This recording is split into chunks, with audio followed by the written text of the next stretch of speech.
Ladies and gentlemen, welcome back to another hour of The Assist. I'm your host, Noah Harrington. To my right, I have Jay, and to his right, we have Coach G. Fellas, how are y'all? Doing good. Great, glad to hear it.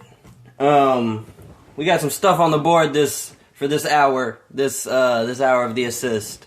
We got some spiciness. We got the Rockets laying a dud, and everybody's favorite, NFL football. So what do y'all want to jump into first?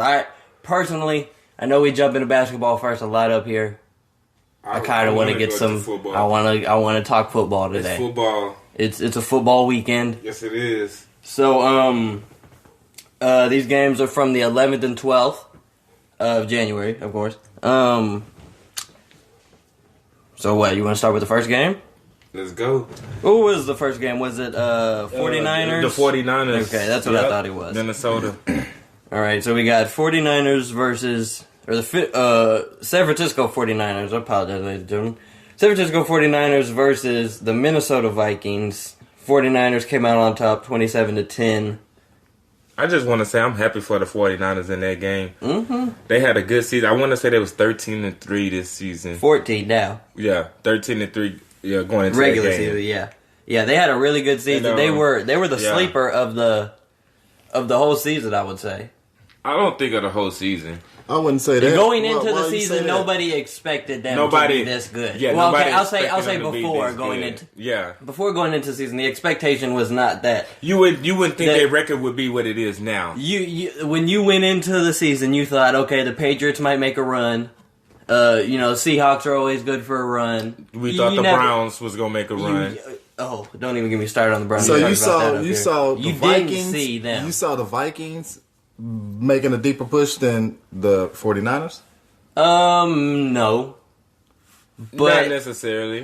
The Vikings had made somewhat of a push last year. What I will say, if you see the years prior, the way the 49ers have been playing, you wouldn't have thought they would be here today right now. I watched 49ers put some things in place, and they answered some of their problems from previous years, like you're pointing to. I mean, on the flip side of that coin, a lot of their issues have been answered with the pickup with Garoppolo.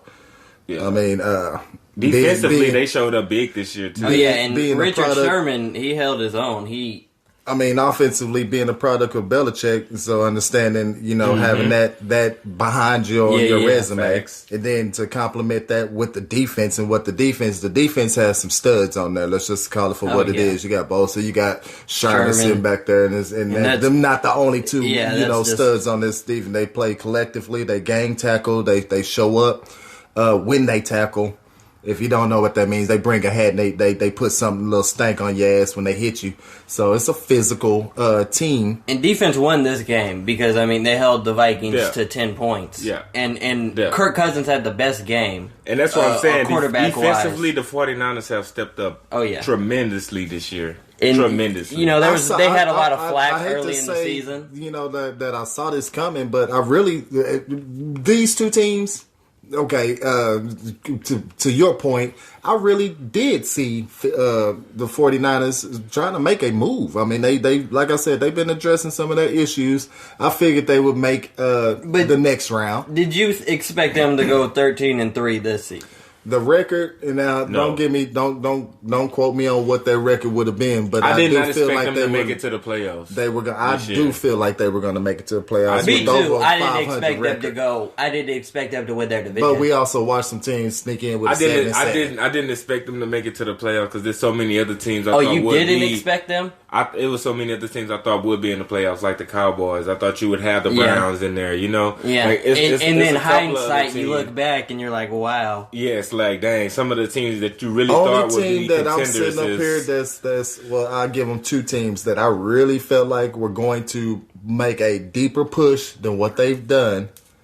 It's New England Patriots and New Orleans Saints. Well, they made it, but they did. Well, both of them made it, but they didn't go as far. Mine would be the Browns. But what I'm saying is, I saw them making it deeper. They took very early exits. Oh yeah. So as far as shockers, I'm more surprised of the early exits than I am of the late arrivals. Oh yeah.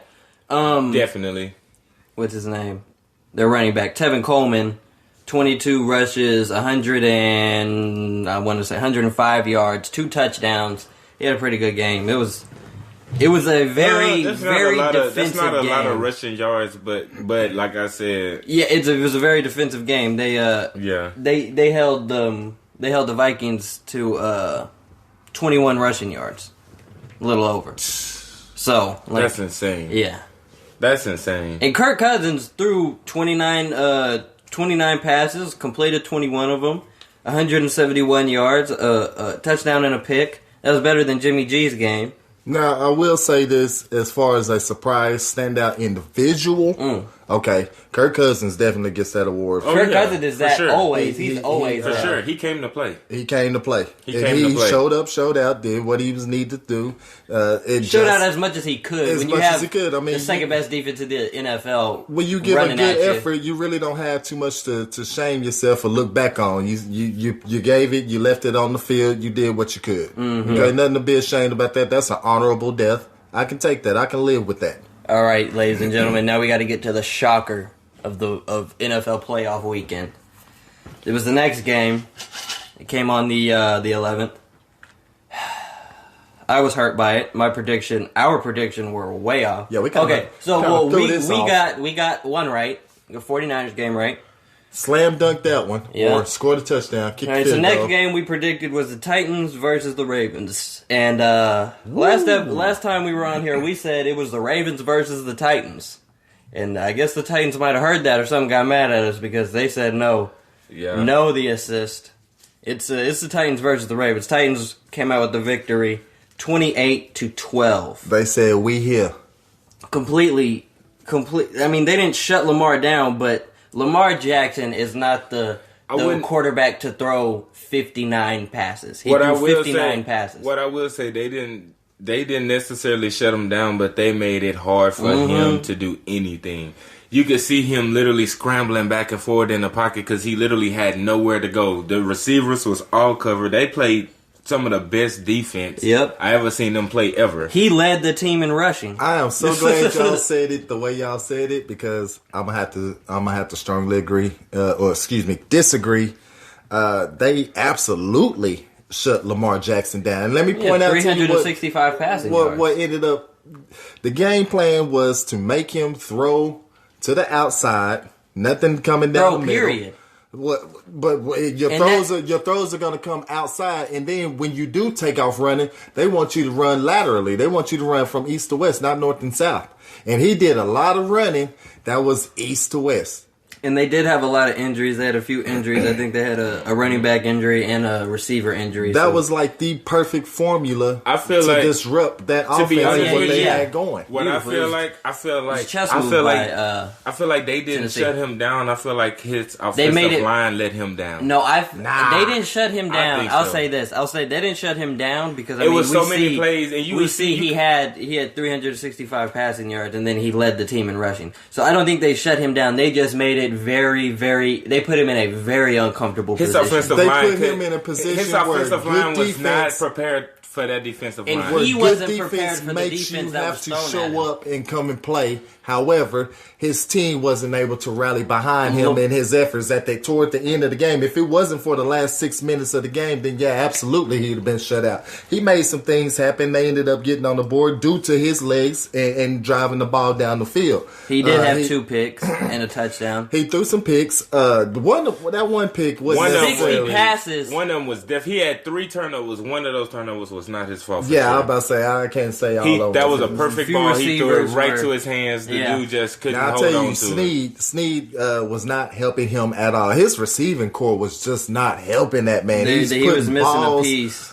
On your numbers in your chest. Marquise Brown was 7 receptions, honestly, 128 I know yards, you say the offensive yards. line didn't let him down, but I feel like they did just because you've seen time and time again where the defense just blow through that line and go right for him. He's literally in the backfield scrambling so many times trying to run from him. Running from a lot of shit. They just bomb rushing that line, killing that line It's not like the Titans just played an amazing game. I mean, Ryan Tannehill threw the ball 14 times. He had 88 yards, but he had 2 touchdowns. You know what I mean? And Derrick Henry had. I tell you let's what, talk about that defensive man coordinator let's need, talk need about a that raise. man. One thing I'll say this before we jump into the Titans game, or the Titans in this game. Anytime Lamar Jackson throws 50 plus passes, Lamar Jackson's not that type of quarterback. So you won already. I mean, you won. Your defense did exactly what you needed them to do. Make him uncomfortable. Make him get rid of the ball. I've never seen that many passes by a quarterback, and I probably wouldn't give Tom Brady 60 passes. And that's a person. Seen Brady throw about that many. You think? Oh, absolutely. I've seen people throw a lot of passes. It's just for him. A lot, Brady doesn't run. But Brady, that's what I was gonna get into. That was my point. Brady's somebody who can sit there and throw 60 passes because he's a pocket. He's a pocket passer. He doesn't run. He's and capable of doing I still that wouldn't give him that. over. You know what I mean? So anytime you have somebody that's like Michael Vick throwing 60 passes, it's not gonna. You want Michael Vick throwing 60 passes. You don't want Michael Vick just running the ball 60 times. You want him to balance that out a lot better. You want him to still be able to implement his game as far as on his legs and be able to strike fear into your defense and keep you unbalanced to where you don't know, is he dropping back?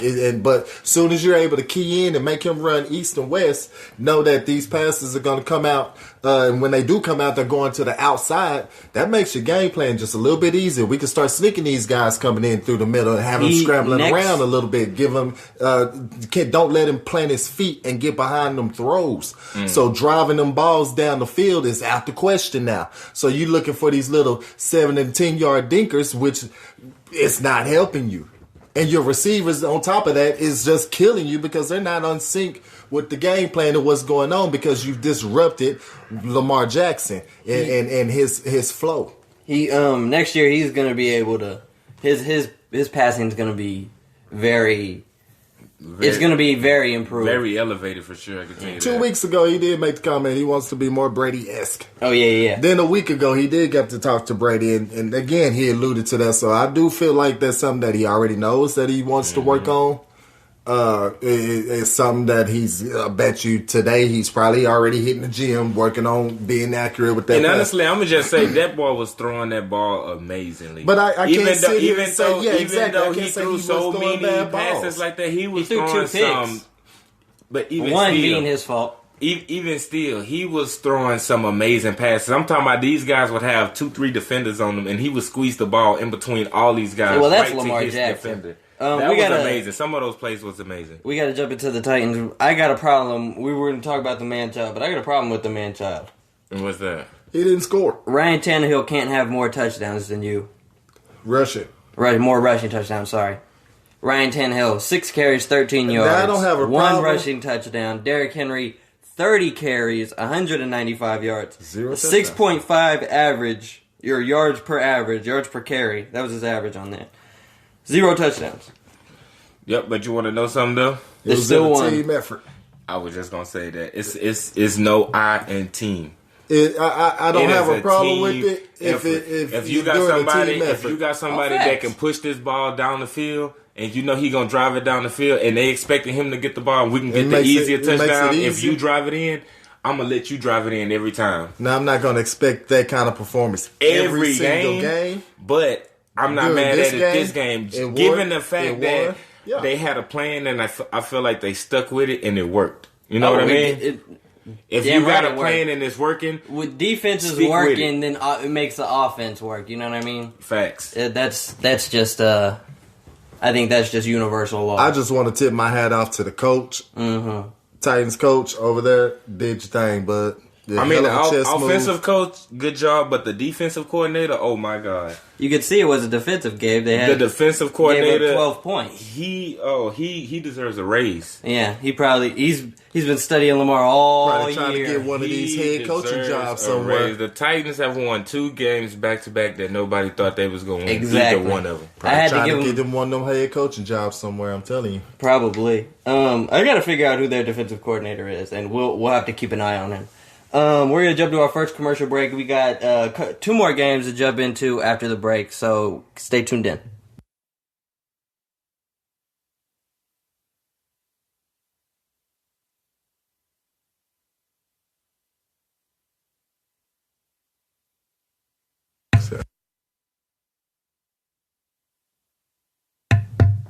And we're back, ladies and gentlemen. Welcome back to The Assist. I'm your host, Noah, here with Jay and Coach G. We're talking football early. We usually stay on basketball. But today we're talking football because it's a football weekend. We're jumping into the next game. Goddamn right. And I know our Houston sports expert is hurt about this one. I'm real hurt about this. For a few reasons. I'm real hurt about this. I thought I was going to have to come check on you. For a few reasons. Okay. It was hard for me to make it to the station today, I ain't gonna lie. Well, we'll talk about this on paper, this amazing game that Deshaun Watson had. 31 completions on 52 attempts, 388 passing yards, two touchdowns, a rushing touchdown. I mean... You almost want to say, so what happened? Okay, well... What was it we'll say what was it, first quarter? The first quarter. 21-0 lead. I'm glad they played 4 quarters. Because if they had just sat up there and said, you know what, it's over at the end of the first quarter and given up, I mean, like a lot of teams do that. Get this. They scored 21 in the first quarter, right? Scored 3 the next quarter. In the second. 7 in halftime. Or in the second half, sorry. 7 points in the second half. Didn't score in the fourth quarter. That is just... It's mind-boggling. Gave up 41 without a response? What I will say is the Texans played a good game, but the Chiefs played a great game. And that's what we got to get into. For him to come down and go for 6 attempts and score on each one of those drives. Patrick Mahomes, ladies and gentlemen, 23 completions on 35 attempts. I just don't know what to say. 321 passing yards. You go down, you get the ball 6 times, and each time you get the ball, it's good. 5 touchdowns. I don't know what I just don't know. 3 to Travis Kelce. He played a hell of a game. 10 receptions. Hats off to Kelce, man. He played a hell of a game. 10 receptions, 134 yards. That's just... And the thing about their receivers, a lot of people got touches. Watkins with 2 touches. Like, they didn't score, but they got a lot of touches. Tyreek Hill with 3. Williams with 2. Hardman with 2. It was a team effort. Yeah. Now we want to talk about somebody looking like Tom Brady. That was very Tom Brady-ish. Oh, this is... For you to utilize the whole from a 20 team. Plus, behind to from 20 plus poised is very Tom Brady. And use the whole team. That was very Tom Brady-ish. Shout out to the coach. Very Tom Brady-ish. Almost, you know what? I ain't going to say it was Tom Brady-ish because it wasn't as pretty as Tom Brady do it. But it was kind of like Tony Romo-ish. It's kind of Aaron Rodgers. No, I'm going to say Tony Romo-ish. Tony Romo known from coming back from however many points. You know what I'm saying? Bring his team back. True. Right to the end and eat it. There's a select sighting, huh? Yeah, and I'm not a Cowboys fan at all. There's a select few quarterbacks who can make game-winning drives, and like Drew Brees is on there, Tom Brady, Romo. I would have said I won't put Wilson. Aaron Rodgers in that because we've seen Aaron Rodgers Aaron Rodgers is your savior. He's gonna make that pass, and you did not expect him to make. He's the miracle heaver. That's what I'll call Rodgers. He's not. Yeah, he'll lead a late game drive, but I'm not gonna throw him in that category. That's who I want for my Hail Mary. Yeah, I'm sure nobody's completed more game-winning Hail Marys than Aaron Rodgers. It's something about the back of the end zone. He'll find you. Speaking of them, they are up on the Seahawks as of right now. We will have a live report for y'all. Score updates. I apologize. 27 to 10 over the Seahawks. Looks like that 49er game. Third quarter, 7 minutes left. Oh, they got a lot of time left. Mm-hmm. A lot of game left. Yeah, that score gonna go up. Russell Wilson currently sitting at 10 completions on 18 attempts, 142 yards, no touchdowns. Marshawn Lynch has 1 touchdown. He has 9 carries, so they're kind of utilizing him. Well, 9 carries by the third quarter, kind of utilizing him. And then on the other more side, than what they have. Oh yeah, more than what they've been using it. Yeah. And then over on the other side, you got Aaron Rodgers with 13 completions on 19 attempts, 191 yards, 2 touchdowns. I mean, what can you say? That's Aaron. That's what I said. As that clock is, as long as there's some time on that clock, I'm not going to count Russell Wilson out of this simply because we're getting into him later. He didn't orchestrate a lot of late game drives, come from behind drives in a stellar fashion. So if anybody can do it, that's left in these games right now, he is one of them. Devontae Adams has 7 receptions, 128 yards, and 2 touchdowns. So he's probably who Rodgers is targeting over there. I'll tell you what, the support of the fans is big time. That's something that helped the Chiefs out, rally from their deficit for the simple fact that they're playing in Green Bay. Could be a determining factor. Oh, yeah. They don't have that Legion of Boom behind them. That's that 12th man that they used to having behind them. And that's a big factor. Especially now. Marshawn Lynch scoring a touchdown, that means a rain of Skittles coming down through the field. I mean, that crowd loves and they don't mind it. Their team, so they know what's going to happen. In Packers home, that could be a determining factor right there. So what are we? We're 2 for 3 so far, right? We picked the 49ers, we won. Picked the Ravens, we lost. Picked the Chiefs, we won. You didn't pick the Chiefs. You're 1 for 3. Are you 1 for 3? We tried to tell you. Yeah, you picked the Ravens. Ravens were all around. And I get it. I mean, I got my favorite teams too, but I wouldn't have picked. I would have picked the Patriots against any team. Ain't no trying to tell me. Exactly. I feel you. Ain't nobody they could have been going against God's army, and I still would have been like, I'm gonna go for the Texans. But if you'd have had 10,000 on the line, I'd have told you, say, man, God's army over there looking pretty good. I'm not gonna lie. I wouldn't have never put my money on them like that, just because even though I'm a Texans fan, they have been known to let me down multiple times. And you would have been in there wherever you placed your money in. You'd have been in there jumping up and down that first quarter. Oh, man. You know it's over. I would have then called them. Go ahead and get the wire transfer ready. Yeah. Let me get that. I'm going to need to get that. Didn't the Super Bowl hit you like that? Didn't the Tom Brady Super Bowl do something like that to you? Same way, 21-0. Not 21-0, but up by 21, and what do you know? Come back. Oh, that was a crazy game. We'll talk about that on our podcast. I want to know who else y'all will lump into that before we jump into our commercial break where we have a little bit of time. I want to know who else y'all will throw into that.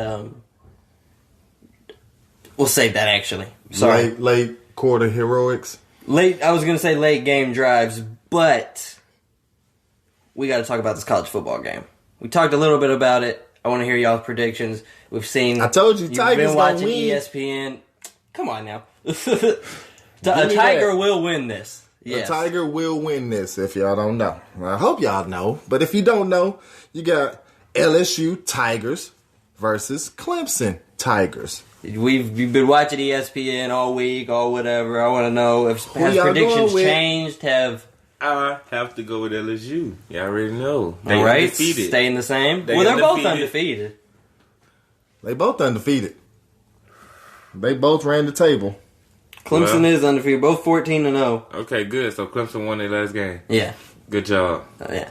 Well, what I say is, and it come from behind manner because OSU was on top of them. And they put it together. They withstood the fight. This is what I will say. I never really paid attention to Clemson this year until they made it to this position. And so then I have to kind of go back and look at what they have been doing, a little bit. No, Clemson's has been a powerhouse. They've been balling. They have been balling. Since Deshaun Watson. They have been balling. Deshaun Watson is they have had some. He won the national championship. But look, they have had like 2 or 3 games where they almost lost. Oh yeah, and made comebacks and exactly for that reason alone. That makes me want to give the edge to Burrow and company over there in LSU. That's what I was gonna say. If they decide to slack in any kind of way against LSU, Coach Ed over there, LSU gonna make them pay. However you want to call him, I gotta go with LSU. They beat my boys. They handed my boys. Clemson does have the number 1 defense in college, though. Clemson is expected to win. But I feel like LSU had... Bless you. I feel like LSU... Get it out of here. LSU has...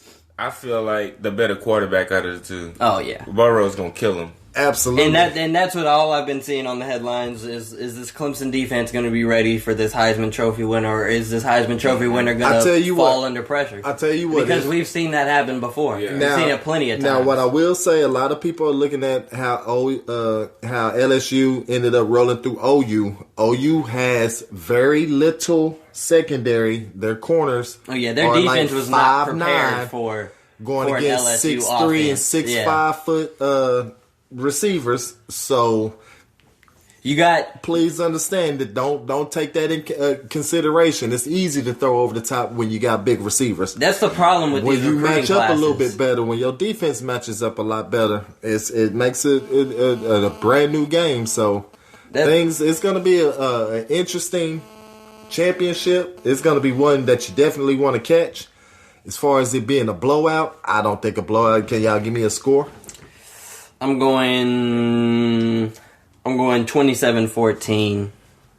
I'm gonna say I got one more point. I'm gonna say 48-36. Okay. And I'm gonna give it a high scoring game. Well, it's college, and they usually have a lot of high scoring games. True. And if it end up being a good game, like I think it's gonna be, it's probably gonna hit a couple of overtimes. True. Or at least it just might. overtime. I'm thinking 38, it might hit overtime. I'm thinking 38-34 with some good action from these kickers. Oh, you know, kickers make or break college games. I think it's gonna be efforts to get inside your opponent's 40. Oh yeah, and they're letting them go. And once you're inside the 40, you got to be looking scored at all costs. Whether you pinpoint the end zone or you got to take your sharp shot and kick a field goal. Yeah. But I think it's gonna be one of them kind of games. Yeah, I do too. I'm excited to see what Burrow's gonna do. I'm excited to see if he's gonna, like I said, fold under pressure, or he's just gonna show what he's made of. You know what I mean? Yeah. Because I know that's what a lot of people are looking for. Because there's people out there who don't think he should have won, just solely based for whatever reason. I mean, I don't know how you don't win and you're 14-0. I wanted Jalen Hurts to win, but I get Joe Burrow winning. I wanted to say this about, you said Oklahoma's secondary isn't that good, and it's not that they're not that good. They're just small. Well, yeah, they're small, and it's probably because they're probably not. Oklahoma doesn't have a top 5 recruiting class. You know what I mean? These 5-star talents aren't. Hold on. Back up. Yeah, yes. I don't think they do. They do. No, it's just look at the numbers. I think if we look it up, I don't think they're. No, you can look it up. You can fact check it. They absolutely have a top 10 recruiting class every single year. I didn't say top 10. I know, but 5. I want to say somewhere within the top 3 or 4. But check it out. Be my guest. I am. No, 1 Clemson, 2 Alabama, 3 Georgia, 4 Ohio State, 5 LSU, 9 Oklahoma. Top 10, what I said. I agreed with top 10. I said top 5. That was my first. My first one was top 5, and I think that's why that they have a smaller secondary going against these big old receivers. They still got because you have a number 1 Stoops recruiting boys. class, so you have these top 5. 6'6", 6'5", 6'7" running backs. Coach Stoops, not running backs, receivers coming out of in. there just yet. Once we get all the rest of Coach Stoops guys on out of there. I know. I'm just talking about now. I think that's why that y'all have those. They better think about that now. That's what I'm saying. Problem. Riley I needs don't to think go ahead and make a move with I don't think it should be. I don't think you should rank a recruiting class, because then it's just like, do we even stand a chance? Like, we got these 3-star cornerbacks going against 5-star receivers. We can't really do nothing. But that's what makes the recruiting class the recruiting class. That's what makes coaching comes into play. High school recruits want to go to your program or shy away from your program. And true. College is there's a lot of fishy stuff going on in college. We gotta jump into another quick commercial break, and what are we done? We're gonna talk basketball when we get back. All right, we're going to do that. All right, here's a quick commercial break.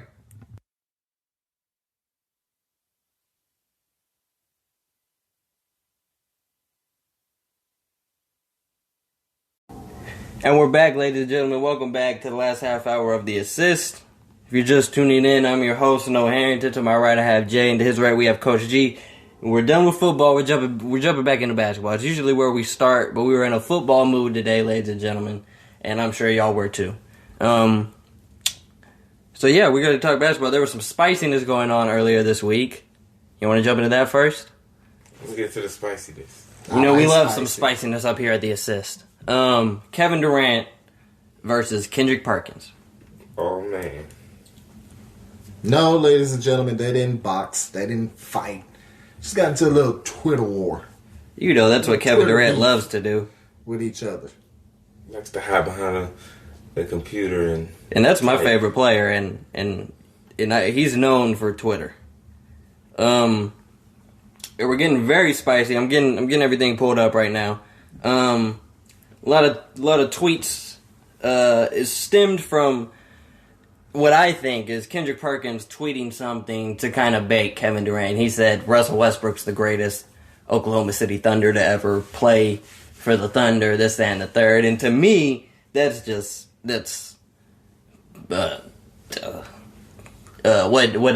blasphemy. That's what I was trying to get at. That's blasphemy. And of course Kevin Durant agreed. Saying something like, got it pulled up right here. He said, yeah, our starting center at Kendrick Perkins averaged a whopping 2 and 3 during that series, meaning points. You played hard though, champ. To which Kendrick Perkins replied, facts on the averages and facts on the champ part too. He also said, boys, stop, you did the weakest move in NBA history, up on a team 3-1 in the Western Conference Finals, then go join them the following season. Heart of a champion right there. And then there were a few more. We're just going to say those, because the other ones kind of, I know, maybe hit home and were a little bit more insultive, you know what I mean? But I think Kendrick Perkins was jumping for attention. How do y'all feel? Man, the man is entitled to his opinion. If he feels like KD was not the best coming out of OKC and Westbrook is, I can't sit up here. I'm not gonna sit up here and just knock him. I see where KD stands is on things. I think he threw it as a jab, and I think he was ready for KD to come back with him. Oh, yeah, because as soon as KD said something, he instantly just boom, blew up, and then it's already where there's smoke, there's fire, and you saw fire right away. Mm-hmm. He didn't see nothing else. It's like he just baited him in. Yeah. As soon as he said something, it was over. And if Kevin Durant was playing right now, I think that would have went a completely different way. I don't think he would have. I don't think that would have went the way it was supposed to go. Or I don't think it would have went that way. It would have it probably, I don't honestly know which way it would have went, but Kendrick Perkins on a television show, on a sports show, it makes me think maybe the ratings aren't doing that well. Maybe we can get this guy to maybe stir some beef up. I think he did it for attention. I don't think he mostly did it for attention. I think he did it because it's something that he probably wanted to get off his chest, and maybe he just finally felt like this was the right time, or finally found the prime time to get it off his chest. I don't know. Yeah, that's what I'm thinking. It comes at a weird time though to me, because why is it weird? You've been retired for however long. Nobody plays for the Thunder anymore. So, and the whole Russ KD situation has calmed down for the most part. So why bring this kind of attention back to it when every man has an opinion, but come on. Kevin Durant. I watched a few people talk about this and somebody made a good point, and they said, out of everybody that played at OKC, they probably feel like Westbrook probably have the biggest problem with KD out of anybody, and probably should have the biggest problem with him out of anybody. I can see that. And we all know that he probably do. We seen that. Yeah. They also said that not once have he ever came out and said anything about him in public in front of everybody. Exactly. And when you start thinking about it, you're like, you know what? That is right. So, only time that they had it at each other is when he called him a cupcake. But at the same time, it's almost like what made... And that was fresh off everything. Yeah, but that was pretty much the city. Just, what makes what make him feel like he has the right to, Kendrick Perkins credible. He played alongside of both them individuals. Perk is a champ. He's a champ. He played alongside both, and he was a pivotal part of his championship team. We got to say that too.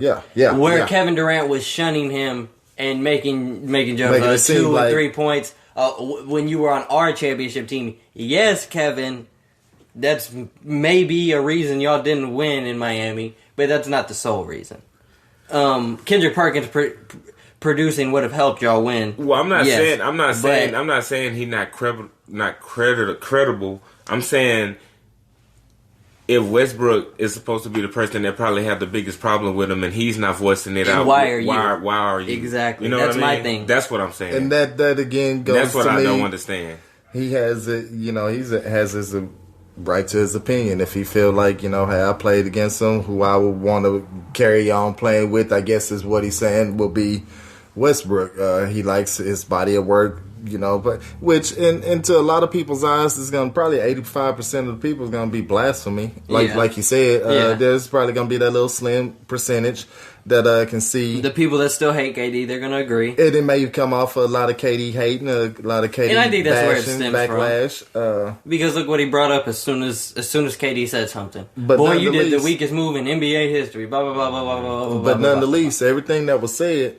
On his part, I mean, it wasn't like it was made up information. Oh, well, no. It's not like Kevin's made up information. That's what I'm saying. It ain't like none of the information was made up. They took it and put their spin on it. But at the end of the day, it's one way to shut all that down. I'm always going to be better than you. Oh, yeah. My stats are always going to be better than yours. Everything you've done, I done surpassed that and some. I'm going to surpass you probably more than what you ever could have done. I'm going to do that and some. So, I mean... Facts. So and that's what I like when he told him maybe you should practice on your game and elevated your game a little more like I did, blah blah blah. Like, and I mean, like, how can you argue that? That's a fact. Like, the man is a GOAT. Speaking of Russell Westbrook, he returned to Oklahoma City, and we had the prediction that they were going to win, but that OKC could go out there and maybe hand them themselves. And they did. I should say that Gabe was the forerunner on saying that OKC could probably give the Rockets a little bit of hell, and they definitely gave us some hell. Yeah, it just seemed like the Rockets were out of touch. Russell Westbrook had 34 points. James Harden was 17, and nobody, I mean, Clemson was 14 points. There's nobody else in double digits. When you see James Harden with 17 points... Yeah, you did your job. The Rockets had an off game. They either had an off game or you shut him down. Because James Harden is known to have a very off game. The Rockets, too. I'm not comfortable with sitting here saying that it was a shutdown, and I'm not comfortable sitting here saying it was an off game. I think it was definitely a combination of the two, because I feel like... James Harden, I don't think there was anybody that was stopping James Harden from getting his shot off. Whether the shot was just disturbed or just wasn't dropping, that's one thing. Now, being able to, apply yourself to the game in different manners, that's on you. That's on how your decision on what's to be, how to play the game. This is why they lost. They lost the rebound battle, 39 rebounds to 52. Lost the assist battle, 22-16, and then put up 43s and only made 11. The Thunder, or not the Thunder, the Rockets are known to put up a lot of threes. And when you see 40 and you only make 11, that kind of says that they weren't dropping too much. But then on the other side, the Thunder played an amazing game. They won by 21. It was 113-92.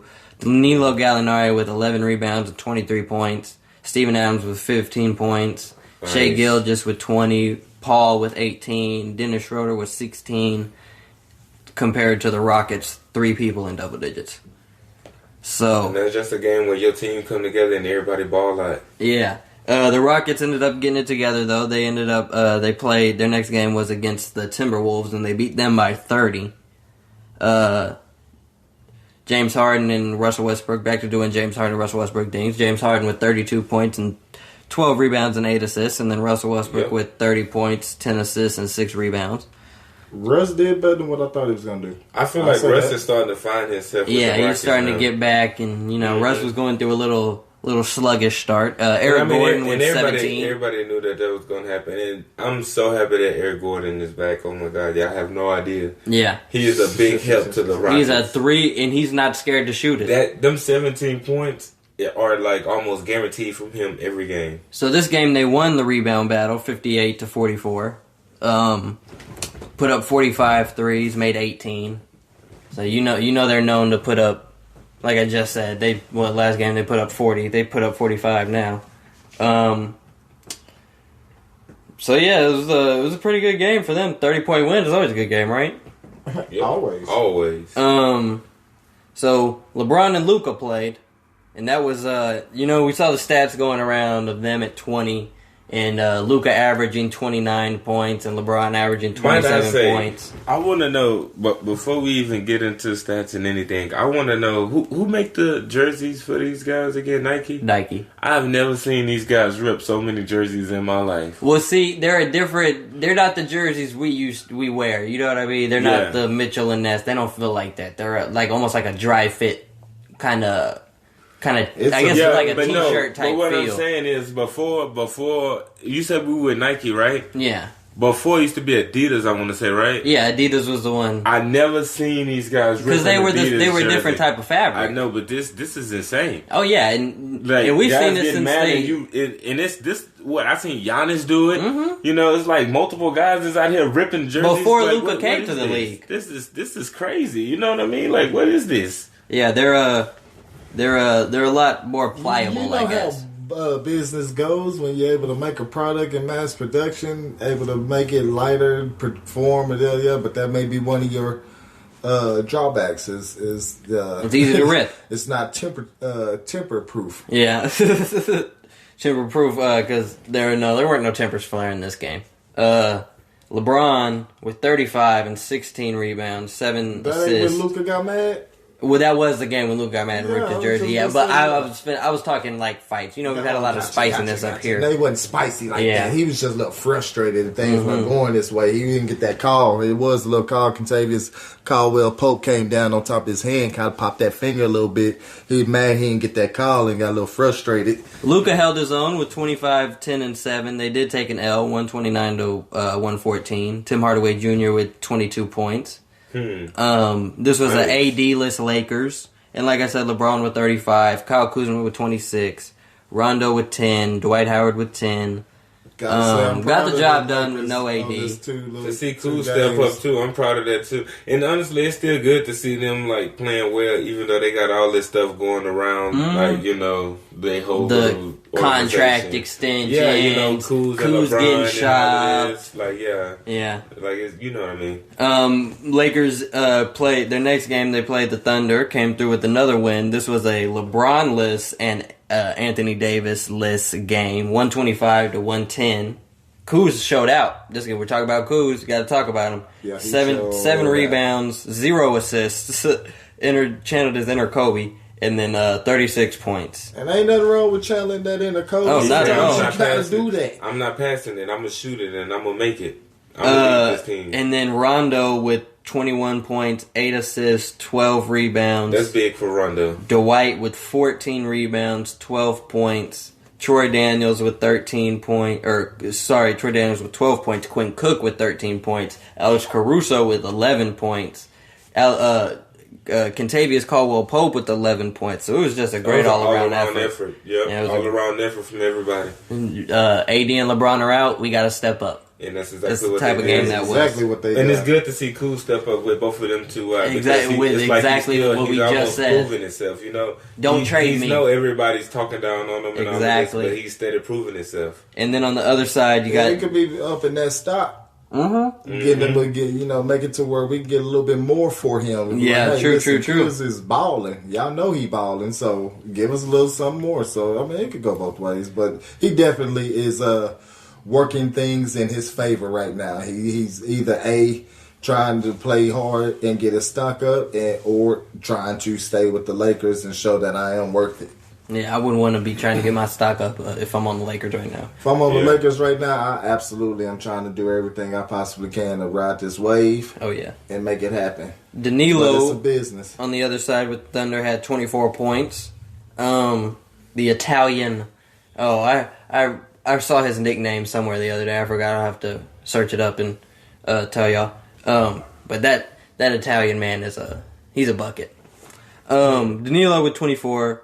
Steven Adams with 12, Shai Gilgeous with 24, Chris Paul with 16, Dennis Schroeder with 13.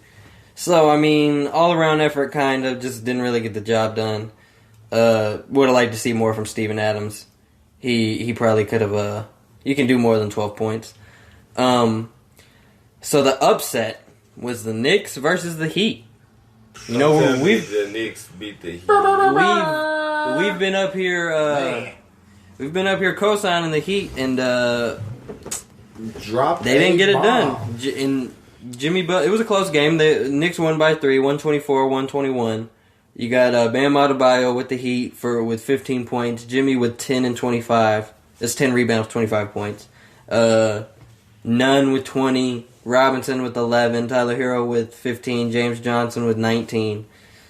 And then on the Knicks, you got Julius Randle with 26, Reggie Bullock 16, Taj Gibson 14, Barrett 23, Elfrid Payton 10, Kevin Knox 17, Allen 10. So I think they probably had a better collective effort. Well, not probably, they did. They had a better collective effort.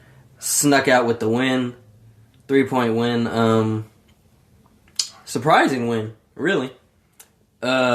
Stopped their 5-game losing streak.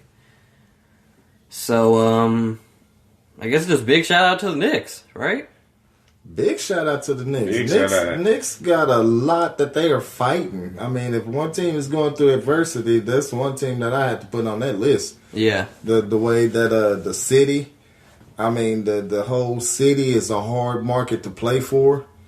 You didn't land your big names that you were trying to with the KD and Kyrie. And you still got the spotlight on your back. And you still got spotlight on your back. You can be the worst team in the league, and the Knicks still will have a spotlight on them. They really had they had a really good game. Oh, yeah. They balled out. They really did. They had... Everybody put up points. There you go. You know who had a really good game? Knicks. The Celtics versus the Pelicans. I'm talking about both the Heat as well. Not trying to knock the Knicks, but the Heat and the That was only a 3-point win, so they had to have played hard. Everybody put up points. That was a good collective effort from everybody. We're talking about putting up points. Celtics put up 140 on the Pelicans. Whew. On the 11th, 140 to 105. Whew. Lord. Yeah.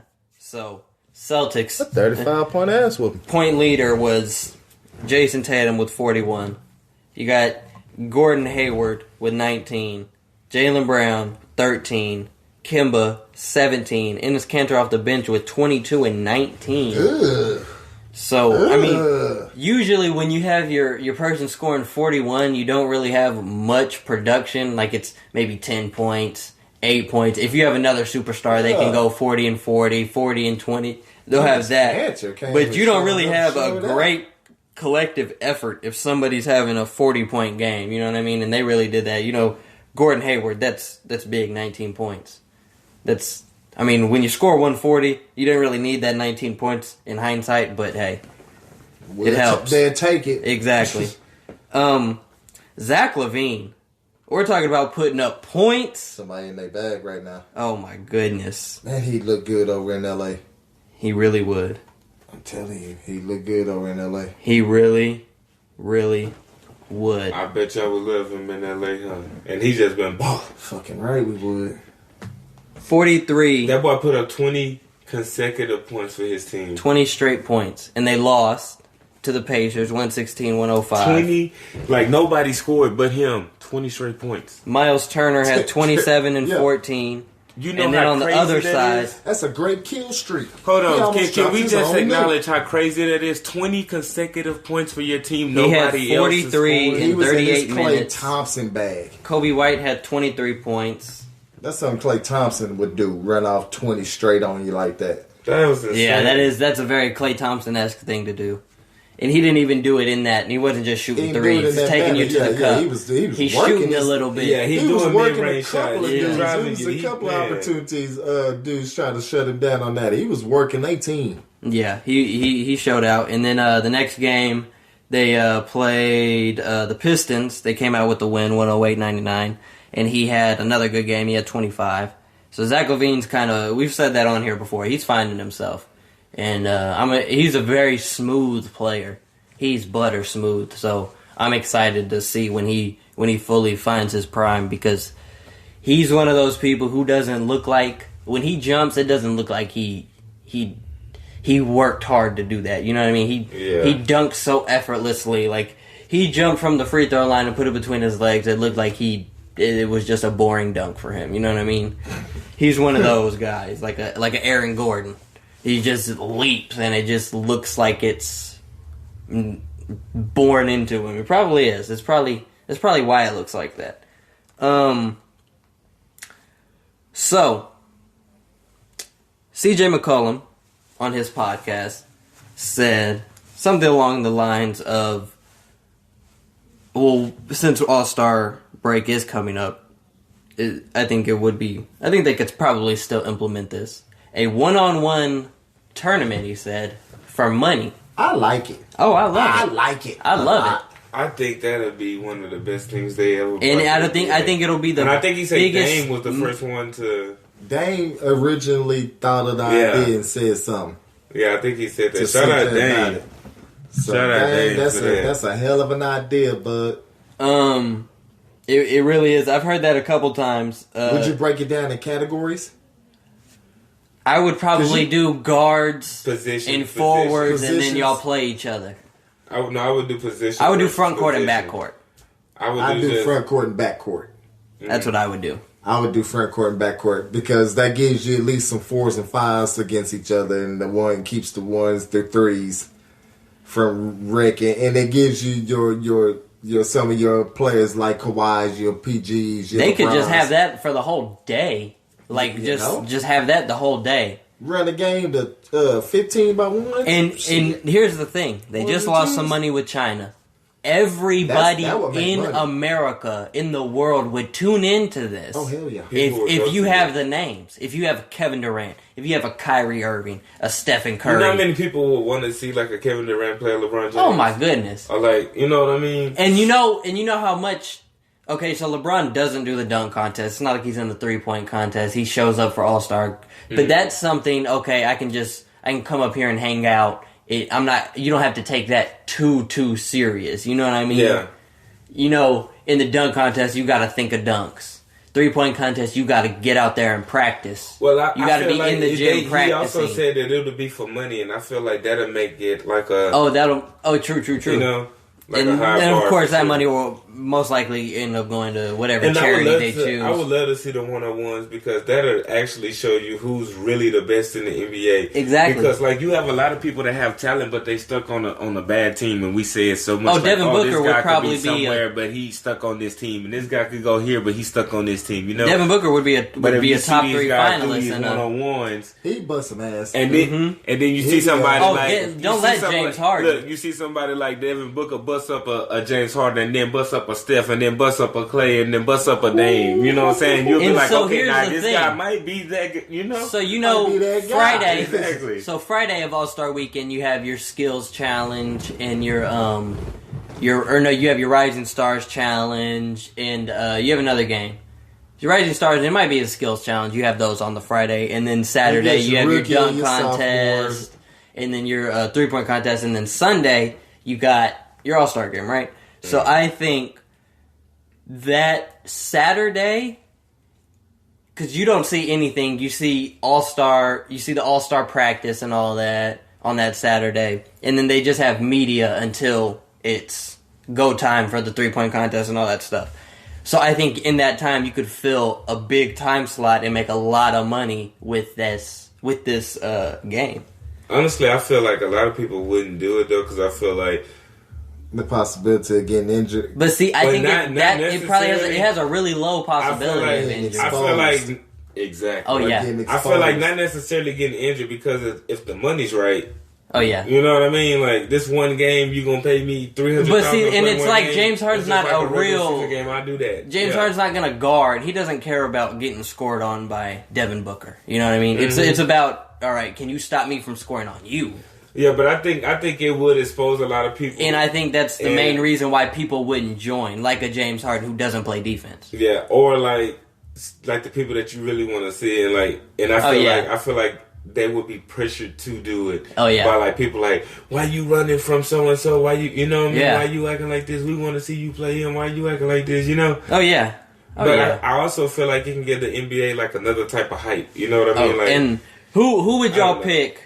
Oh, it would give the NBA tons. Who would we pick for what? Who would y'all pick right now? Go to win that? If they implemented it and they said the top anybody you want in it. I can tell you who I want off the rip. Number one, who's your winner? Who do you think is winning? I don't know who winning, but I can tell you who I want to see battle. No. Who's taking home the crown? Harden. 1v1. 1v1. Who's taking home the one-on-one tournament championship? No, not Harden. I'm gonna say KD. I'm taking KD. I'm taking healthy KD over everybody. And I think healthy KD is scary. And I think a championship would be him and Paul George. I was just about to say Paul George is the one that I think might be able to give him fits. Because Paul George is a matchup nightmare one. So I think he could make it to the championship based off that. He can score too. So it would be James Harden if Paul George wasn't around.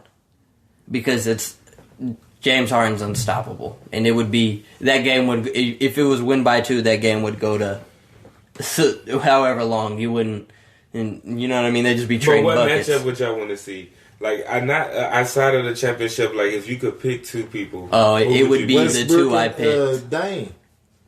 It would be that'd be a good matchup. That'd be a real, get it on out. Oh, yeah. Westbrook and Dame that'd be one that I love to see. I'd love to see them dogs go at each other. I'd say Paul George and KD, like I said. Bro, I don't know why, but I would love to see Dwight and Draymond go at it.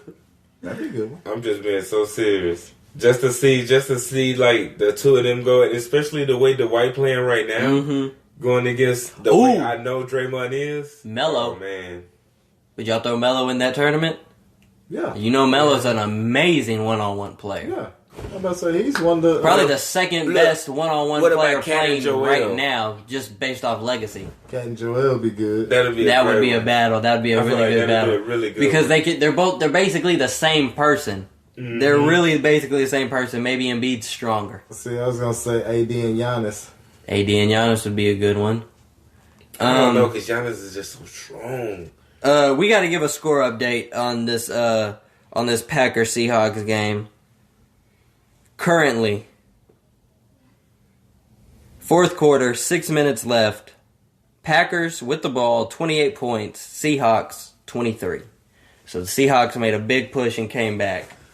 Scored 14 points in the third quarter. Scored a touchdown in the fourth quarter so far. So, who knows? It could come down to a battle. Let's see what happens. Yeah, I'm excited to see that one. You know, like I said, Aaron's known for the Hail Marys. Mm-hmm. That maybe this playoff game has a Hail Mary in our future. I'm sure he's gonna pull it off. It's setting up for one of those Russell Wilson type of. True, but you know, here's my thing: they got Marshawn Lynch. If it comes down in between the 5 and they don't use him, the game's lost. That would be the craziest. The game's lost, and we say that. And that's my thing, Coach G. We say that. We say that would be the craziest thing. We said that however many weeks ago. Watched it. In the wild card game, right? Was it the wild card game or the game before the wild card game? It was the game before. Before the wild card game. And they blew it. Could have been in a better situation. Could have been in a way better situation. Ladies and gentlemen, that's our time. I'm your host, Noah Harrington. To my right, I have Jay and Coach G. You can catch us every Monday, Wednesday, and Friday here at 10 p.m. Eastern Time. That's 9 p.m. in Texas, 8 p.m. in Cali, wherever you are. www.sportstalkchannel.com. You can also tune into our podcast, so you're just going to podcast in front of my son every Monday and Thursday. This has been another edition of the Assist. I'm your host, Noah Harrington, with Jay and Coach G, and we're signing out. Deuces.